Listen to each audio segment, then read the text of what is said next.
আগামী 9 জুলাই সারা দেশব্যাপী সারা দিনব্যাপী সাধারণ ধর্মঘট উদযাপিত হবে। এই ধর্মঘটের সমর্থনেই কেন্দ্রীয় ট্রেড ইউনিয়ন সমূহ এবং ফেডারেশন সমূহের ধর্মনগর মহকুমা কমিটির উদ্যোগে এক গণ প্রতিবাদ মিছিল আমরা ধর্মনগরে সংগঠিত করব এবং আমাদের ধারণা এই যাবৎকালের মধ্যে সর্ববৃহৎ গণমিছিল সংগঠিত হবে, প্রতিবাদ মিছিল সংগঠিত হবে আজকে ধর্মনগর শহরের বুকে। কারণ বিজেপি অপশাসনে সারা দেশের শ্রমশক্তি বিপর্যয়ের মুখে, শ্রমিকের হাতে কাজ নেই, মজুরি বাড়েনি, কর্মসংস্থানের দরজা বন্ধ হয়ে গেছে,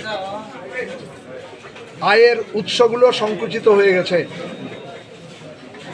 জিনিসপত্রের অস্বাভাবিক দাম বাড়ছে,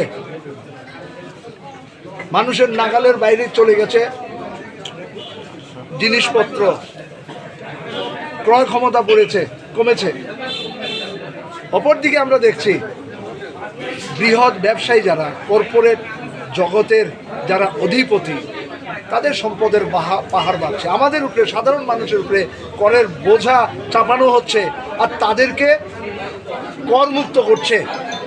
এই পরিস্থিতির মধ্যে দাঁড়িয়ে আমরা লক্ষ্য করছি জনকল্যাণমুখী যে সমস্ত প্রকল্পগুলো ছিল কেন্দ্রীয় সরকারের, সেখানে বাজেট বরাদ্দ অস্বাভাবিক হারে কমে যাচ্ছে।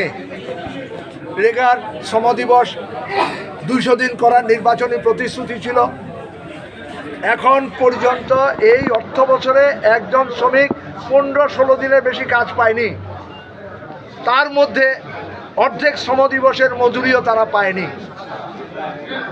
বাজেট বরাদ্দ কমে গেছে। শহুরে যে সমস্ত শ্রমিকরা কাজ করতেন, ভারতবর্ষের একমাত্র ত্রিপুরা রাজ্যে বামফ্রন্ট সরকার যে টুয়েব প্রকল্প চালু করেছিলেন, সেটাও মুখ থুবড়ে পড়ে আছে। শহরের শ্রমিকদের হাতে কোনো কাজ নেই। শিক্ষায় একাধারে বাণিজ্যিকরণ, অন্যদিকে সাম্প্রদায়িকীকরণ চলছে। সরকারি শিক্ষা প্রতিষ্ঠানগুলো বন্ধ করে দেওয়া হচ্ছে, মদের দোকান খোলা হচ্ছে, আর বেসরকারি কারণের নামে একটা এলিট গ্রুপ তৈরি করা হচ্ছে। গরিব অংশের মানুষের আর বিদ্যালয়ে যাওয়ার সুযোগ সেখানে থাকছে না। আগামী দিনে বেকার যুবকদের হাতে কাজ কই? বিজেপি ক্ষমতায় আসার পর কর্মসংস্থানের সুযোগ বাড়েনি, উন্নয়ন হয়নি, কোনো ধরনের কারখানা, নতুন কারখানা স্থাপিত হয়নি এবং নতুন বিনিয়োগেরও সম্ভাবনা কমে গেছে। এই পরিস্থিতি থেকে উত্তরণের জন্য শাসক দল এবং কর্পোরেট তাদের যে সংযুক্ত শক্তি, সেই শক্তি বিভাজনের, ধর্মের নামে বিভাজনের রাজনীতি করে মানুষের ঐক্যকে ভাঙার চেষ্টা করছে।